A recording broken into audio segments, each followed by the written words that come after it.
Hello, my name is Professor Ajvan, and this is episode 19 of the Quadratic series. And in this episode, we're going to talk about how to convert between the various quadratic forms that we've talked about in the previous handful of episodes. So that's standard form, factored form, and vertex form. So we're going to do three examples as always, and these examples are a little bit unique in that the first one is in factored form, the second one is in standard form, and the third one is in vertex form. And the directions for these problems might be to convert each of these to the other two forms. Okay, so if you're confident that you know how to do these types of problems, then you should go to the next episode in the quadratic series. If you're looking at these and you're, not sure how to do them or they line up to what your homework problems are, then this is the correct video for you. And we're going to go ahead and jump into it. So we have the three forms. We have factored form, standard form, and vertex form. And we can move between each of these forms in this order. So we can go from factored to standard, and from standard to factored. We can go from standard to vertex, and vertex to standard. And we've actually done throughout this series all of the ways to convert this. Okay, so we already know how to do this. We just need to actually formalize it. So if we are in factored form and we want to move to standard form, that's doing nothing other than foiling our two binomials. So if we have two factors, we can just multiply those two binomials or FOIL and we'll end up with a standard form quadratic. Well, the opposite of foiling is factoring. So to go from standard form to factored form, we have to factor. To go from standard form to vertex form, we've done this as well. We've completed the square. All right, so completing the square actually takes us from a standard form quadratic into a vertex form quadratic. Now, the one that we haven't done explicitly, but we did mention it in the last video with graphing vertex form quadratics, is to go from vertex form into standard form, we need to expand. And we'll look at exactly what that means throughout the examples. Alright, so let's jump into it with the examples because this video is going to take a little bit. Alright, so we have a factored form quadratic, and we want to convert this into the other two forms, meaning we want to convert it into standard, and then based on our diagram, we go from factor to standard, and then we go from standard to vertex. So to get from factor to standard, we have to FOIL, and then to get from standard to vertex, we have to complete the square.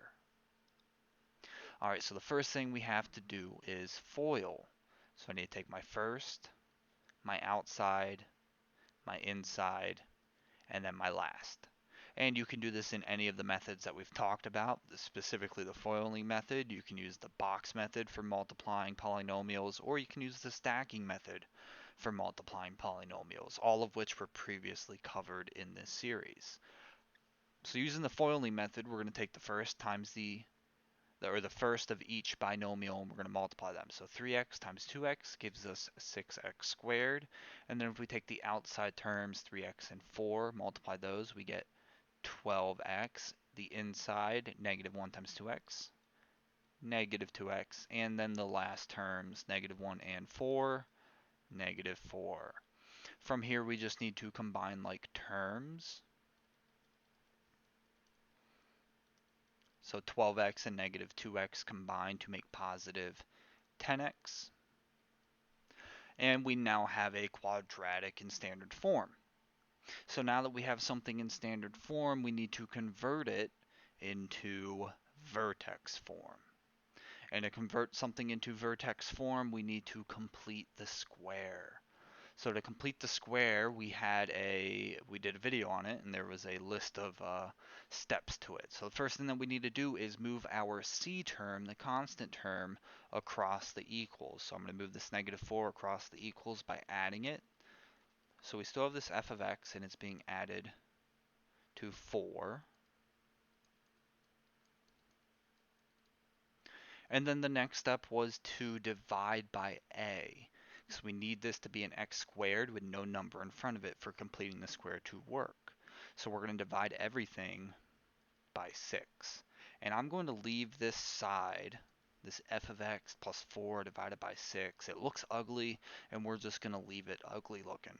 Okay, we're not going to do anything to it. We're just going to leave it as is and deal with it in the end because it's actually going to work out kind of nicely.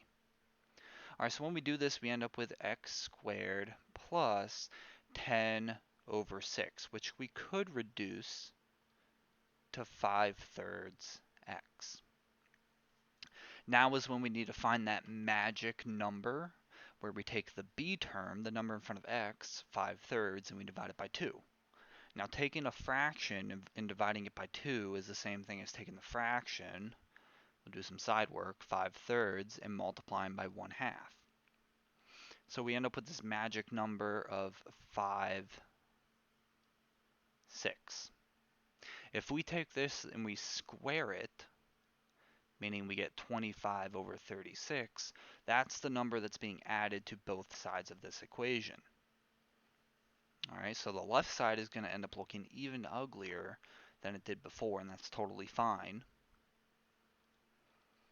F of x plus 4 over 6 plus 25 over 36. Like I said, we're just throwing stuff on that side of the equals, and we'll deal with that at the end.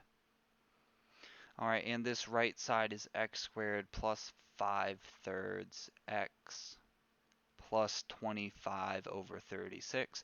And completing the square is nice because we have to factor this right side, but it's a perfect square trinomial. And this magic number is what the trinomial or the binomial is going to have. So we have x plus 5 over 6 squared. I can factor that without even having to think about it because I have that magic number. All right, so we have the right side. This is looking good, but now we still have all this stuff on the left that we have to now deal with. All right, so I have something being added here. I can move that across the equals by subtracting it.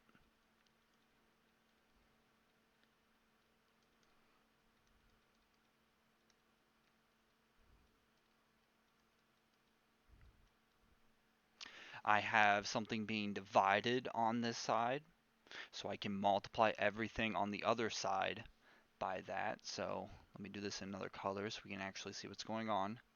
I'm multiplying both sides completely by this denominator, 6. So that 6 and that 6 are going to cancel, leaving us with a f of x plus 4 equals, and this 6 gets distributed to both of these. So it's going to go in front of my binomial squared, not inside, in front. So I have 6 times x plus 5/6 squared. And 6 and divided by 36, instead of multiplying 6 by 125 and simplifying, we can simplify right away when we multiply. 36 is the same thing as 6 times 6. So if I'm multiplying by 6 and dividing by 6, we can simplify this down into 25 over 6. The last step is going to be subtracting this 4.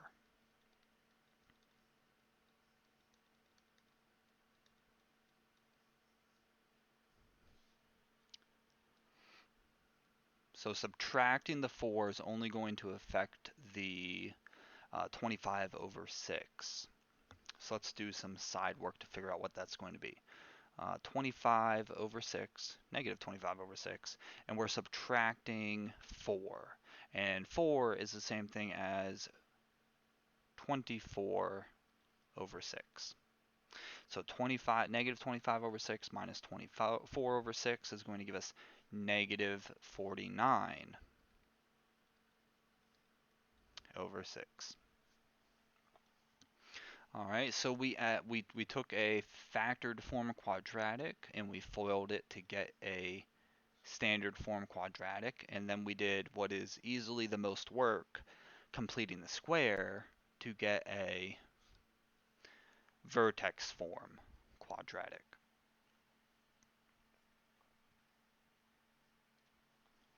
All right, what if we start in standard form? Well, if we start in standard form, we can go one of two ways from standard form. I can factor it and get factored form, or I can complete the square and get vertex form. Doesn't matter which one you do. Completing the square obviously is going to take the most work, so let's save that one for a second, and let's do the factoring first. So to factor, we take the a and the c, and we multiply them. 2 times negative 7 is negative 14. And I'm looking for two things that multiply to make negative 14 and add to make positive 5.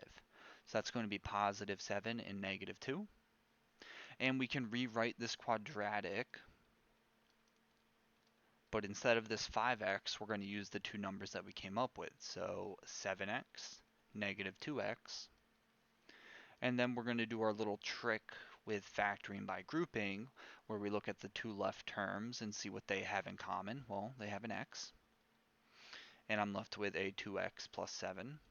And the two right terms, they both have a negative 1, and I'm left with 2x plus 7. Because these two are the same, that's one of our factors.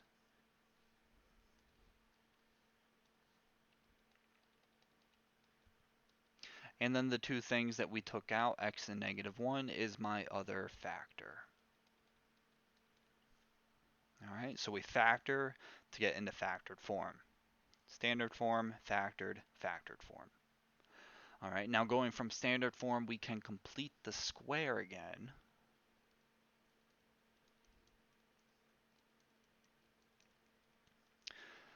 To get vertex form. So we're going to do it exactly the same way. We're going to take our c term, our constant term, and add it across the equals.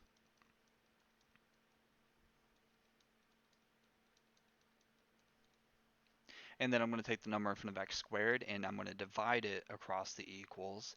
And this side with f of x is really just a placeholder for all the junk that we don't want. And as you saw in the last problem, it gets dealt with at the very end. So plus 5 halves x.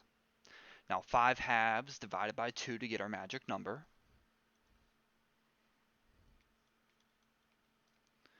Which is the same thing as 5 halves times 1 half. So we get 5 fourths is our magic number. And squaring that, we're going to get 25 over 6. So this is the number that we need to add to both sides to get our perfect square trinomial on the right so that we can factor it into a perfect square. So we have f of x plus 7 over 2, adding this 25 over 6. Is equal to x squared plus 5 halves x plus 25 over 6. And although this looks, sorry, that's a 16. That looks better.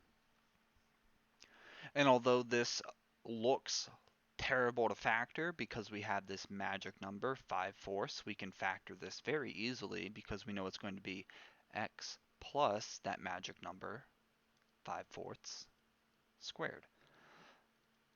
So now all this stuff that we just threw on the other side of the equal to deal with later, now we got to deal with it. So we're going to take this 25 over 16 and we're going to move it back.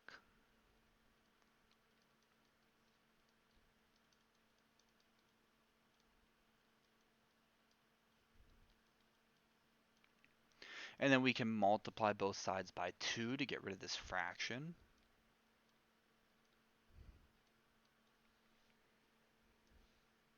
So on the left we have f of x plus 7. And again, this 2 goes in front of the binomial squared, not inside.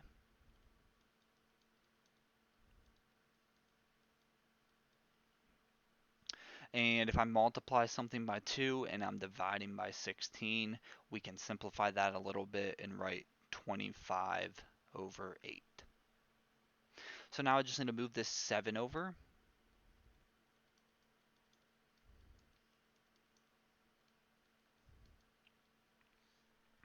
And we need to do negative 25 over 8. We'll do this side work in the middle, negative 25 over 8. And I need to subtract 7. And 7 is the same thing as 56 over 8. So negative 25 minus 56 gives us negative 81 over 8.